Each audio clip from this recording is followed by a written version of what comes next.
Fala pessoal, tudo bem? Como eu tinha falado no vídeo anterior, continuo de férias ainda, mas produzindo conteúdo. O vídeo de hoje a gente vai falar sobre uma função que chama índice Corresp. Na verdade são duas funções, uma função chama índice e outra função chama-se Corresp. E basicamente elas têm a função de substituir a função procv. Então, se você já conhece a função procv, legal, você vai conhecer mais uma função. Se você não conhece ainda, você vai ter uma alternativa que é a função índice Corresp, ok? Espero que você goste. E se você curtir, não esquece de prestigiar, como eu peço sempre. Se você tiver alguma dúvida, ainda ficar alguma dúvida em relação a essa função, né? Vai aí no canal, vai nos comentários, coloca qual é a sua função, que, como eu digo sempre, eu vou ter o maior prazer em poder te ajudar. Tá bom? Até mais, vamos para a nossa vinheta agora e na sequência a gente vai para a nossa aula. Valeu, obrigado!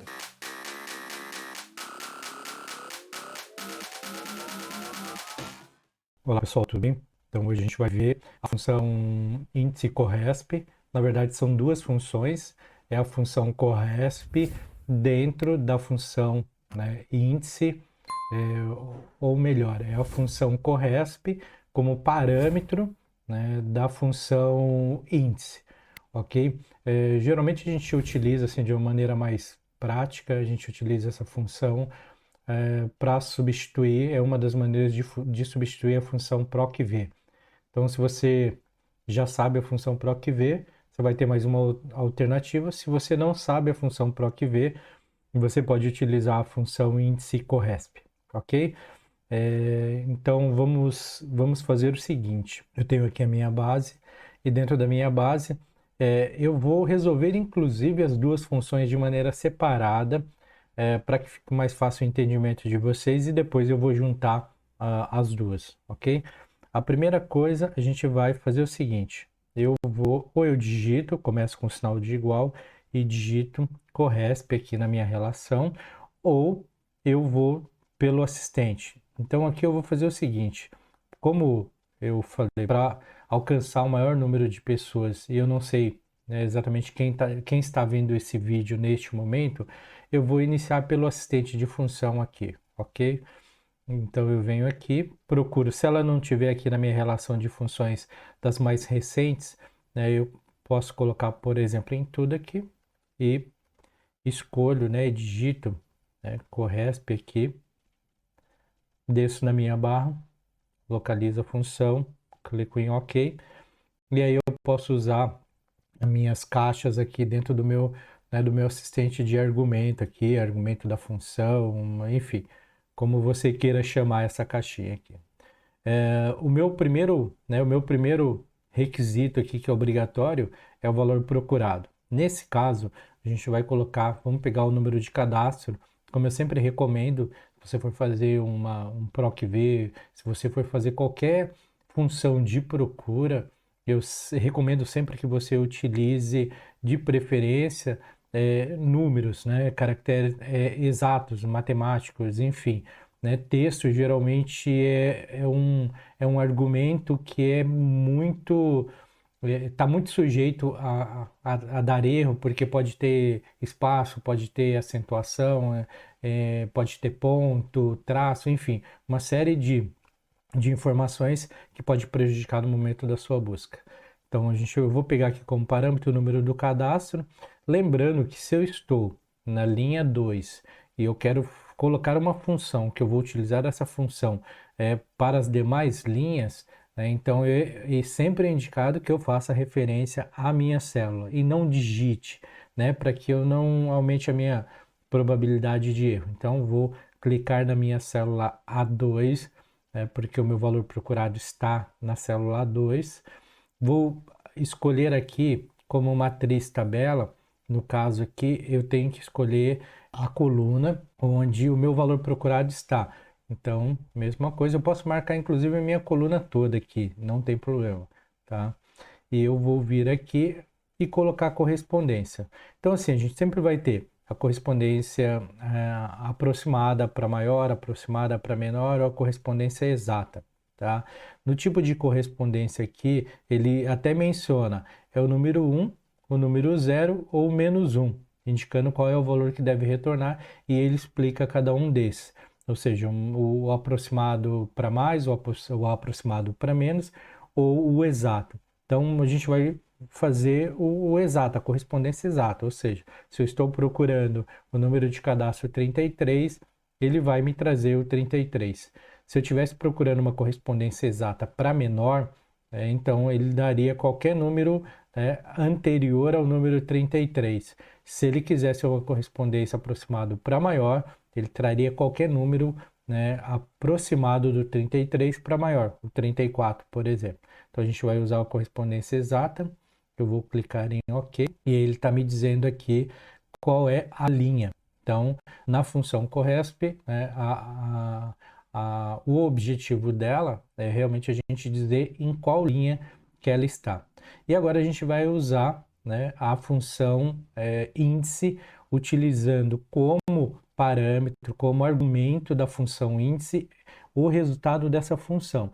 Então, sempre entenda o seguinte, essa função, ela, independente do tipo de função que ela vamos atentar sempre para que ela, e entender que ela sempre é um resultado. E é esse resultado que a gente vai utilizar na nossa função índice, independente do número que é aqui. A gente quer o resultado dela como argumento para a próxima função. Então, o que a gente vai fazer? A gente vem depois do sinal do igual, começa a digitar índice, tem acento, então eu preciso obrigatoriamente colocar o acento, localizo a função que eu quero, que é índice, e dou um tab. Então, agora ele entrou já na sequência de parâmetros da minha função índice. E qual que é o meu primeiro parâmetro aqui, na verdade? Então, meu primeiro parâmetro aqui é a matriz. Então, como matriz, eu vou definir toda a minha matriz aqui, ou seja, toda a minha tabela, ok? Vou clicar em ponto e vírgula. O meu próximo parâmetro é o número da linha. Só que número da linha já é o corresp como resultado dessa função. Ou seja, qual que é o número da minha linha? Então, quando a gente gerou a função corresp, ele deu o número da linha para a gente, que era a linha 2. Então, eu já tenho esse parâmetro já baseado na função corresp. Então, eu não preciso colocar linha 1, linha 2, linha 3, porque o corresp tem exatamente essa função, dizer em qual linha que está. Eu vou colocar o ponto e vírgula e vou para o meu terceiro parâmetro. Aqui sim, nesse terceiro parâmetro eu posso utilizar, né, e aí uma função estática eu posso usar para dizer qual é o resultado que eu quero, assim como a gente faz com o PROC-V. Ou seja, eu estou procurando aqui o meu número de cadastro. No caso aqui apareceu para a gente o primeiro número, vou até subir aqui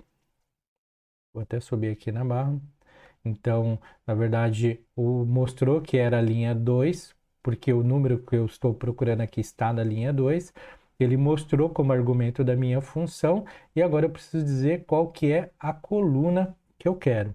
E aí, como coluna, eu preciso dizer normalmente qual é a coluna, 1, 2 ou 3. Como eu estou procurando, né, o meu código de cadastro 33, neste caso, vamos dizer que eu queira trazer o salário. Então, o salário baseado na primeira coluna, né, que é a coluna do valor procurado, eu tenho. Vou contar 1, 2, 3, 4, 5, 6, 7, 8, 9, 10. Então, eu posso vir aqui e colocar 10. E fecho minha função, e fecho o meu resultado e clico em Enter. Então, ele trouxe para mim 4.300, que é o valor que está aqui na minha célula, na minha coluna 10.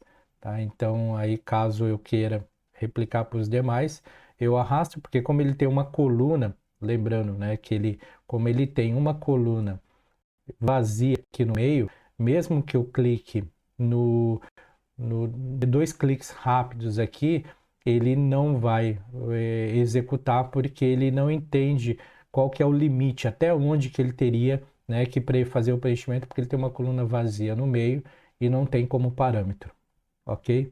Só que eu percebi aqui que ele não fez para todos. Por quê? Porque na hora que eu defini aqui na hora que eu defini aqui, por exemplo, qual era a minha matriz, eu não fixei a minha área. Então, outro aspecto que é extremamente importante. Então, essa minha matriz, ela não vai mudar independente de que célula que eu estou, porque essa matriz, ela é fixa, ela é estática, né? Eu vou ter que sempre fazer referência a essa matriz. Então, neste caso, para que a minha fórmula não dê erro, eu preciso fixar. E eu expliquei num outro vídeo, eu vou até colocar um link depois para vocês, que neste caso, o que a gente precisa fazer? A gente precisa colocar o sinal de cifrão, né?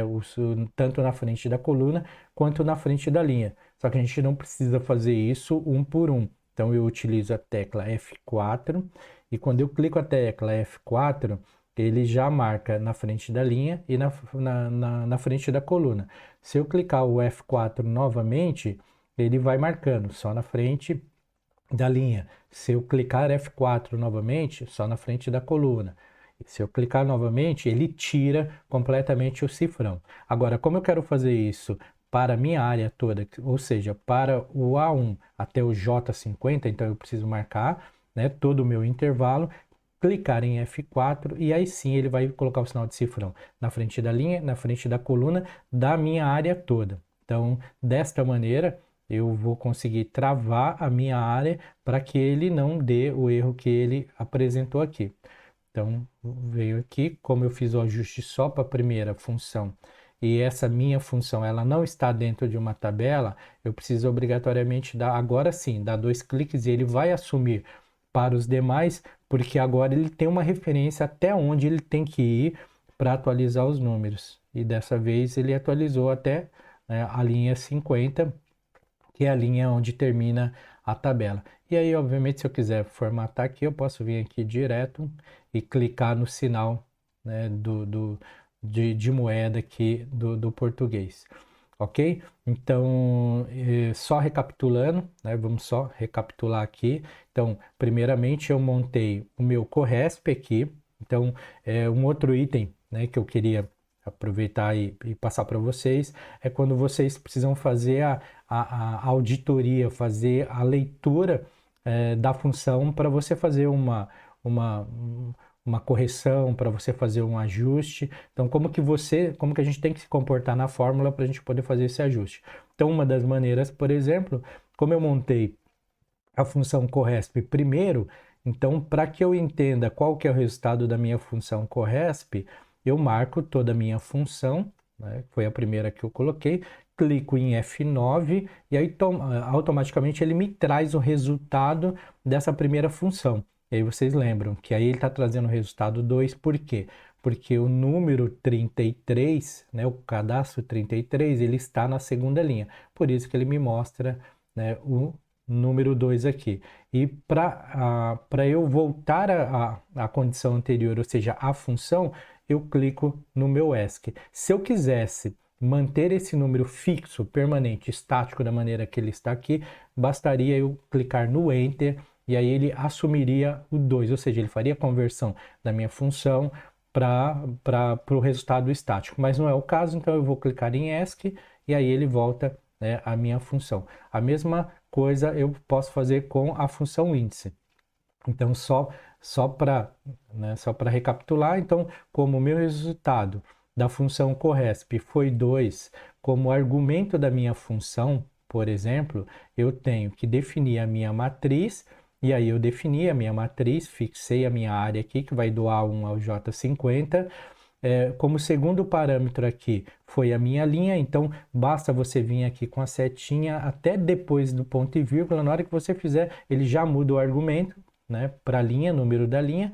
A gente viu que eu queria como argumento dessa função o Corresp, que era a linha 2, então eu não preciso colocar linha 2, linha 3, linha 4, automaticamente, né, ele vai usar o resultado da função Corresp para colocar qual é a linha correspondente, e aí quando eu avanço com a minha seta até o próximo, né, até depois do meu próximo argumento aqui, que é o 10, que é o argumento que me pede o número da coluna.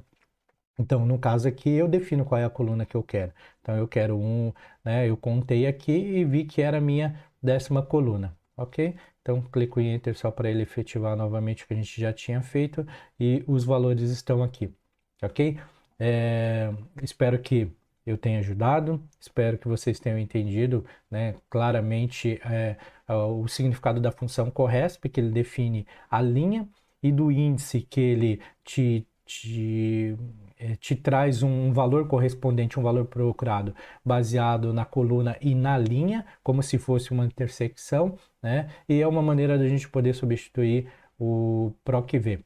Ok? Se vocês tiverem alguma dúvida, se algum ponto dessa função vocês não entenderem, vai aí nos comentários, né, e coloque qual é o ponto que vocês não entenderam, que eu dou um retorno para vocês.